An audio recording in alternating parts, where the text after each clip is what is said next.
शुभ सकाळ पिलामाने केमिति अछ मु आशा करुची तुमे माने समस्ते बहुत भलरे थिबो। आज मु तुम पई एक सुंदर गणित पाठटिए नेइकी आसीची। तुम मानको गणित पाठ पढ़िया को भल लागे तो? हाँ, गणित पाठ एक मजालिया पाठ। तुमे माने जेते बुझिबो सेते मजा लागिबो। तेबे आज आमे जेउ पाठ पढ़िबा ताकू भल भावे शुणिबो आउ ताकू भल भावे बुझिबो। तेबे तुमको गणितटी बहुत सुंदर लागिबो। ताहले आस आजिर पाठटी को आमे आलोचना करिबा।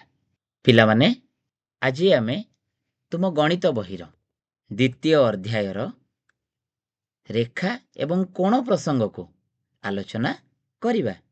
सही प्रसंग रे थिबा कोण मापक यंत्र तैयारी करिबा विषय रे आज आमे समस्ते आलोचना करिबा।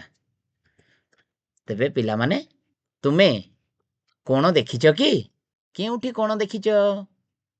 हाँ, तम श्रेणी रो दुई कांथ मझिरे कोण देखिछ। आउ केउठारे तुमे कोण देखिछ?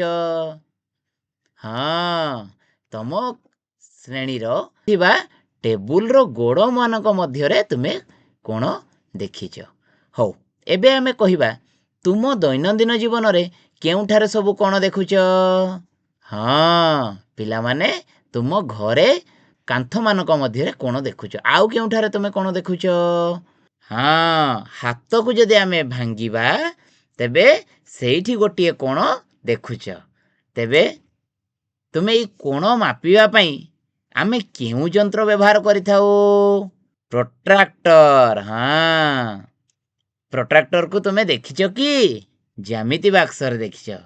हो, तुमे समस्त निज निज ज्यामिति बाक्स बाहर करो। सेइथिरु केउथिरे कोण माप हुए बाहर करिकी देखाओ। हाँ, तेबे एई चित्र रे तुमे कोण देखुछ? प्रोट्रैक्टर। तेबे एहा एक कोण मापक यंत्र अटे। तेबे आस आमे कागज रे कोण मापक यंत्र तैयारी करिबा। पिला माने तुमे समस्ते तम ज्यामिति बाक्स रु कंपास को बाहर करो। बाहर कल तो? हाँ, तेबे कंपास रो तार मुन अंश को कागजर मझी भाग रे रख। आउ एही परी एक कंपास साहाय्य रे कागज ऊपर एक गोलाकार वृत्त अंकन कर। समस्त पिला कल तो? हाँ, समस्ते कर। एही परी चित्र अंकन होईची तो? समस्तंकर होईची? हाँ, तबे एहार नाम कोन? हाँ, एहार नाम होईची वृत्त।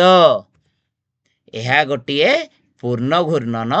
तार परिमाण केते हेबो पिला माने जानिछ कि?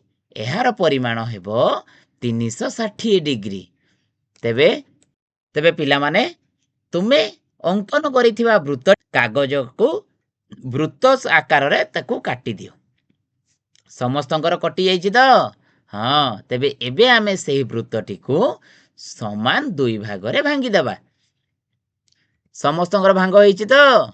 देखो पिला माने चित्र रे जेउ भली भाबरे दिया जाइछि तमे ताहाकू देखि वृत्तटी को समान दुई भाग रे भांगी दियो। तेबे वृत्तटी को समान दुई भाग रे भांगीबा परे तुमे माने कोन पाइलो? हाँ, एहा एक अर्धवृत्त अटे। तेबे अर्धवृत्तर डाहाण पाख तळे 0 डिग्री लेख। आउ अर्धवृत्तर बाम पाख तळे 180 डिग्री लेख। देखिलो पिला माने समस्ते लेखिछ तो? देखो पिला माने एई जो चित्रटी तुम सम्मुख रे अछि समस्तंकर चित्र रे लेखा होइतिबा परी से अर्धवृत्तर भांगरे लेखा होइछि तो? हाँ, अर्धवृत्तर भांगर डाहाण पटे 0 डिग्री एवं बाम पटे 180 डिग्री लेखा होइछि। ठीक अछि पिला माने। तेबे ई जो आमे वृत्तटी को समान दुई भांगरे भाग कले ताहा पिला माने जानिछ कि କେତେ? ତାର ପରିମାଣ ହେଉଛି ପୂର୍ଣ୍ଣବୃତ୍ତର ଅଧା, ଅର୍ଥାତ୍ ଏହା ହେଉଛି ପୂର୍ଣ୍ଣବୃତ୍ତର 1/2 ଭାଗ।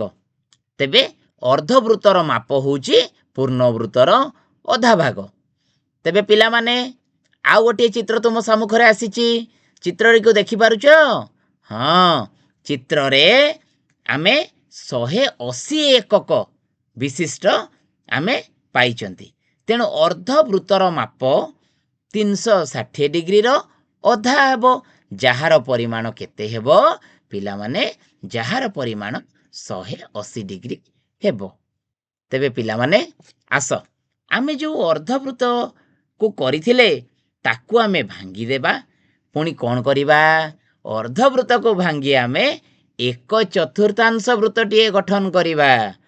1/4 ବୃତ୍ତଟିକୁ ଗଠନ କରିବା ପାଇଁ ତୁମମାନଙ୍କ ସମ୍ମୁଖରେ ଯେପରି ଚିତ୍ରରେ 1/4 ବୃତ୍ତଟିଏ ରହିଛି, ସେହିପରି ତମେ ଅର୍ଦ୍ଧବୃତ୍ତର ଖଣ୍ଡକୁ ଭାଙ୍ଗି ଦେଇ 1/4 ବୃତ୍ତଟିଏ ଗଠନ କର।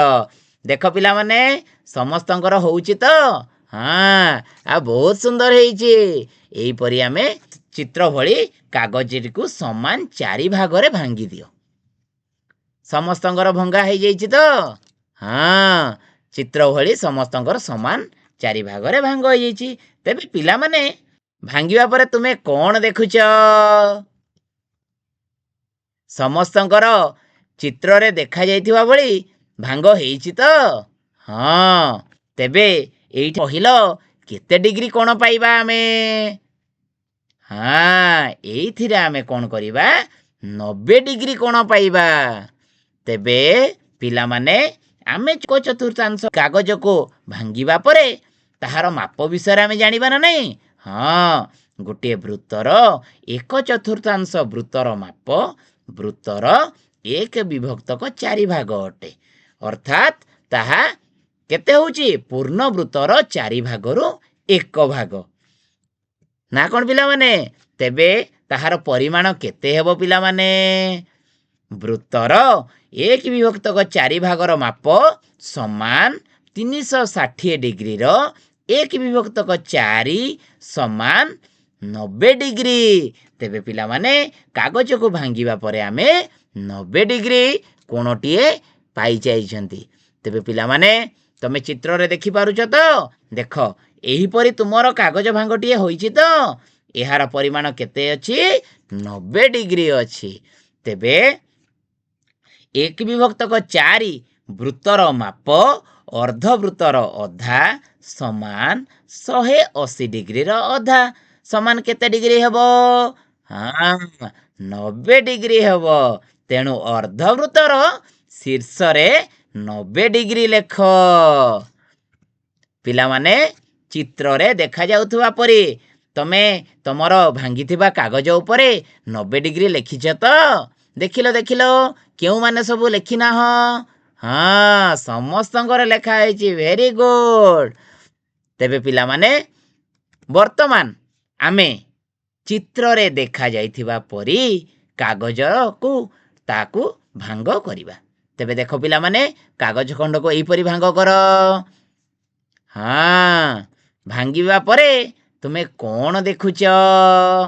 ଗୋଟିଏ 90 ଡିଗ୍ରୀକୁ ତମେ ଅଧା ଭାଙ୍ଗ କରିଛ। ତାକୁ ଅଧା ଭାଙ୍ଗ କରିବା ପରେ କେତେ ଡିଗ୍ରୀ ଆମେ ପାଇବା? କିଏ କହିପାରିବ? ହଁ ପିଲାମାନେ, ଆମେ 90 ଡିଗ୍ରୀକୁ ଭାଙ୍ଗିବା ପରେ ଆମେ 45 ଡିଗ୍ରୀର ମାପ ଗୋଟିଏ ଆମେ ପାଉଛନ୍ତି।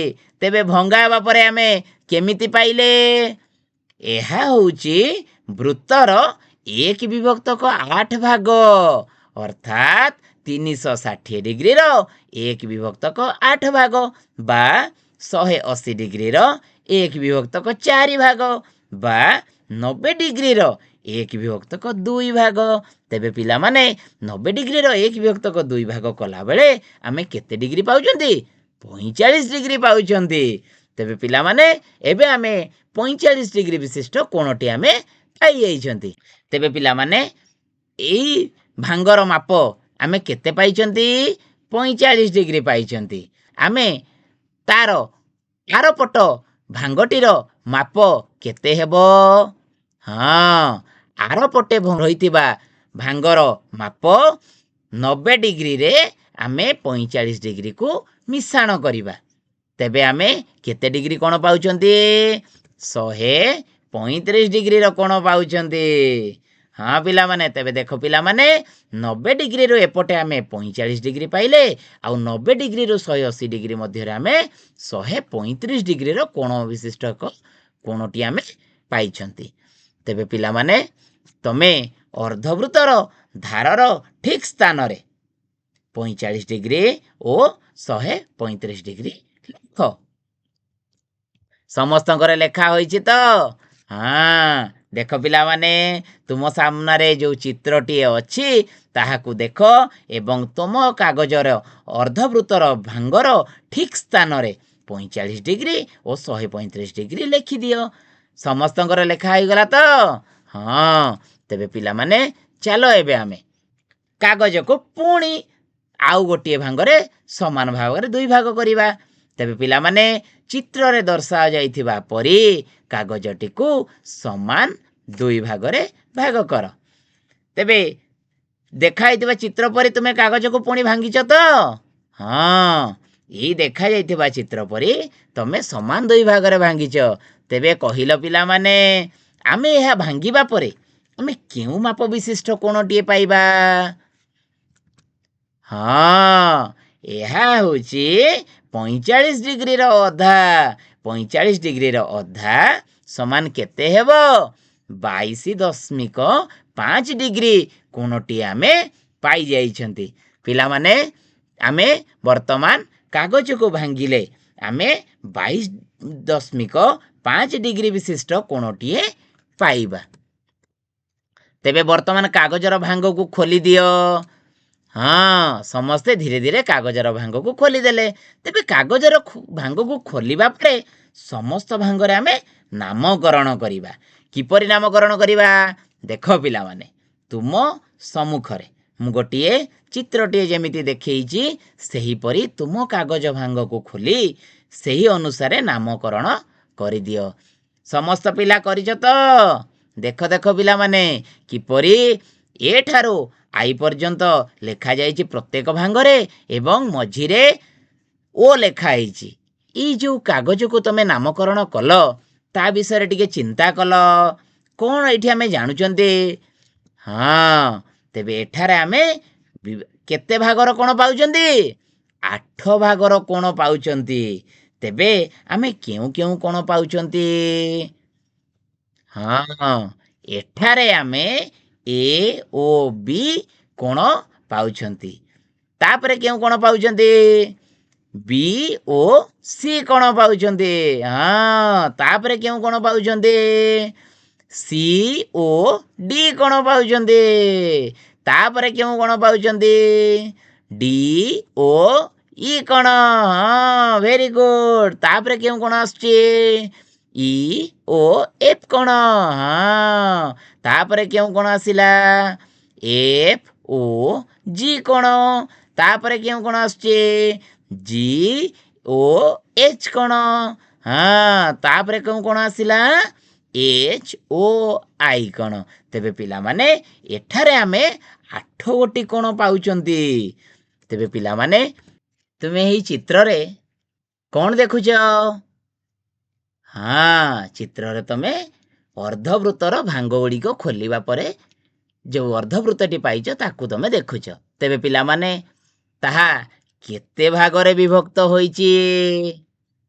ହଁ, 8 ଭାଗରେ ବିଭକ୍ତ ହୋଇଛି। ତମେ ମାନେ ଗଣି ପାରୁଛ ତ? ଦେଖିଆ ଗଣିବା ଆମେ।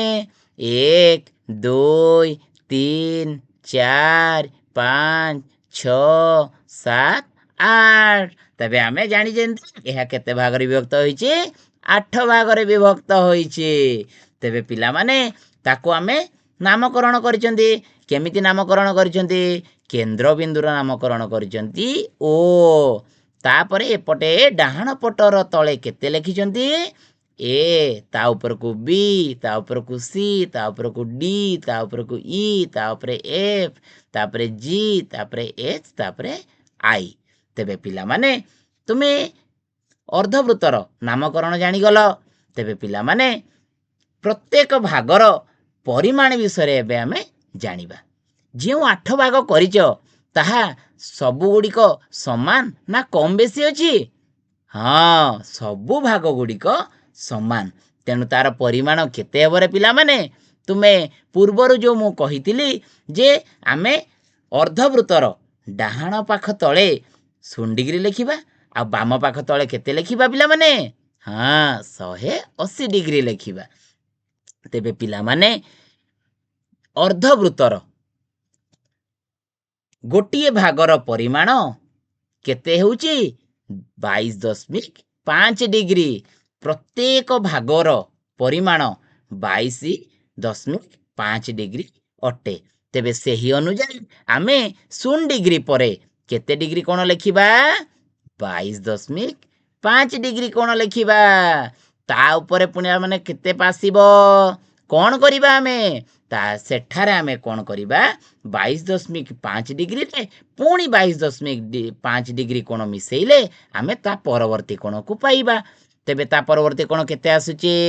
ହଁ, 45 ଡିଗ୍ରୀ ଆସିଲା। ତାପରେ ପୁଣି 22.5 ଡିଗ୍ରୀ ମିଶାଇବା। କେତେ ଆସୁଛି ପିଲାମାନେ?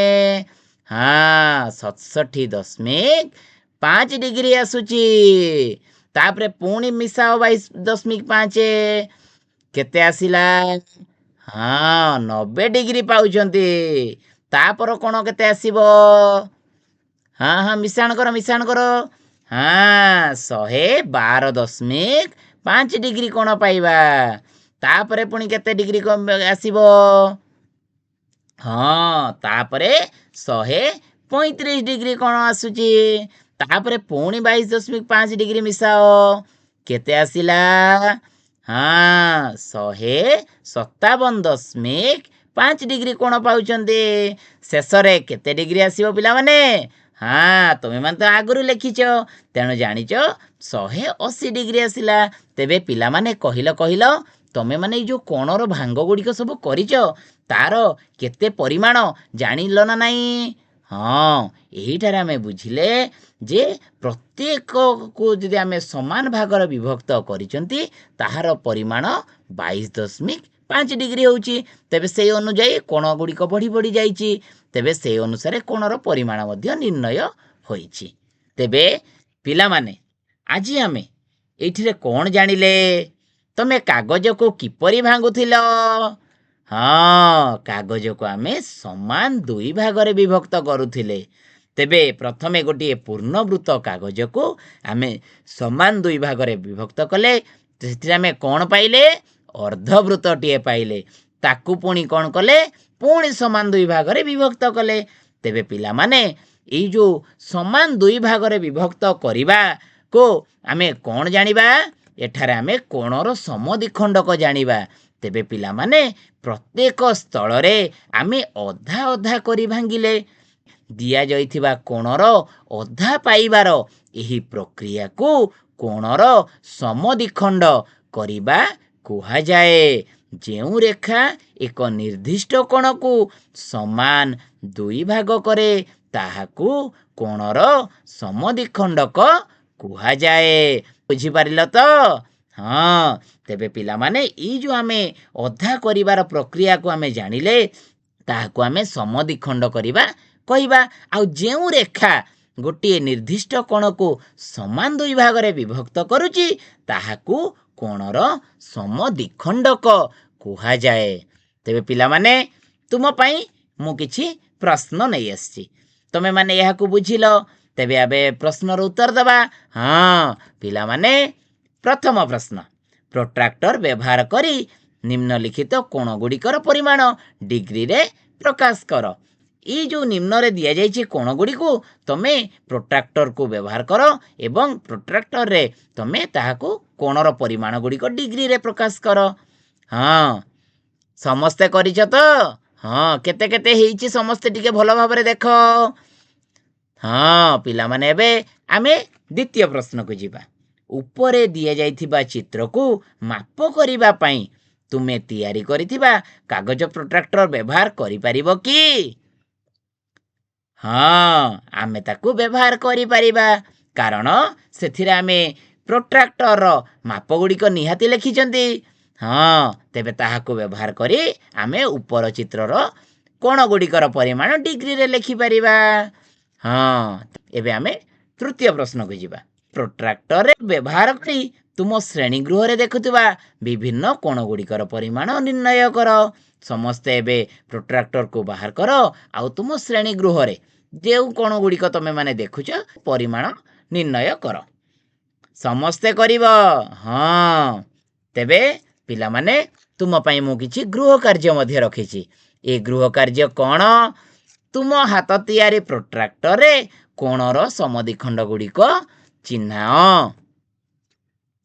କାଗଜର ଭାଙ୍ଗ ମାଧ୍ୟମରେ କୋଣ ସମଦ୍ୱିଖଣ୍ଡକର ଧାରଣା ବ୍ୟବହାର କରି ବିଭିନ୍ନ କୋଣ ତିଆରି କର। ପିଲାମାନେ ସମସ୍ତେ ଏହା ଘରୁ କରିକିରି ଆସିବ ଏବଂ ଆସନ୍ତା କ୍ଲାସରେ ତାହାକୁ ଆମେ ଆଲୋଚନା କରିବା। ପିଲାମାନେ ଆଜି ଆମେ ଯେଉଁ ସବୁ ଆଲୋଚନା କଲେ ମୁଁ ଆଶା କରୁଛି ତୁମେମାନେ ବହୁତ ଭଲ ଭାବରେ ବୁଝିପାରିଥିବ ନା କ'ଣ ପିଲାମାନେ? ବୁଝିପାରିଛ ତ?